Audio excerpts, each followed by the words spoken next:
भारत की चिंताजनक आत्महत्या दरों पर ध्यान केंद्रित करते हुए लाइफलाइन फाउंडेशन ने रविवार को सुसाइड सर्वाइवर और उनके परिवारों के लिए एक नई support group initiative Solis launch की। इस कार्यक्रम का शुभारंभ 10 सितंबर को वर्ल्ड सुसाइड प्रिवेंशन डे के वार्षिक पालन के साथ हुआ।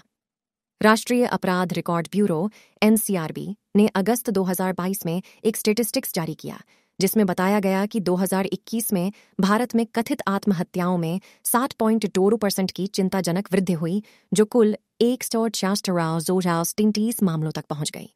पिछले वर्ष की तुलना में कुल संख्या के संदर्भ में इस वृद्धि ने गंभीर चिंताएं पैदा कर दी हैं। भारत में आत्महत्या दर में 6.2% की वृद्धि देखी गई।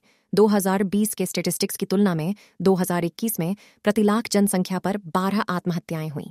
NCRB द्वारा 1997 में इस डेटा पर नजर रखना शुरू करने के बाद से यह चौंकाने वाला डेटा देश में दर्ज की गई आत्महत्याओं की सबसे अधिक संख्या को दर्शाता है। सबसे अधिक आत्महत्या के मामले मुख्य रूप से 5 राज्यों महाराष्ट्र, तमिलनाडु, मध्य प्रदेश, पश्चिम बंगाल और कर्नाटक में दर्ज किए गए।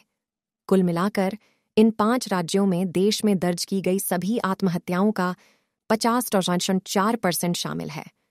NCRB के स्टेटिस्टिक्स के अनुसार आत्महत्या कई कारणों से हो सकती है, जैसे किसी के पेशे या करियर से संबंधित मुद्दे, अलगाव की भावना, दुर्व्यवहार, हिंसा, पारिवारिक संघर्ष, मानसिक स्वास्थ्य विकार, शराब की लत, वित्तीय असफलताएं और बहुत कुछ।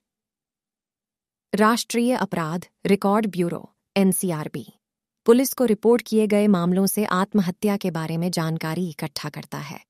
कार्यक्रम का उद्घाटन प्रसिद्ध मनोचिकित्सक डॉ. जय रंजन राम ने किया।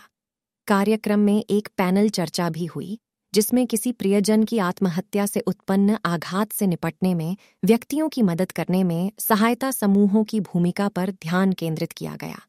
प्रतिष्ठित पैनलिस्टों में PRO नाम, कोलकाता पुलिस और डी बंगाल इनिशिएटिव के बीच एक सहयोग की संयुक्त संयोजक ईशा दत्ता, श्रीमोई प्यूकुंडू, निपुण लेखिका और पत्रकार, जयंतो एन चौधरी, IPS अधिकारी, रिटायर्ड, और Mitra Sinha Roy, Adamas International School, GD Birla Centre of Education के प्रिंसिपल उपस्थित थे।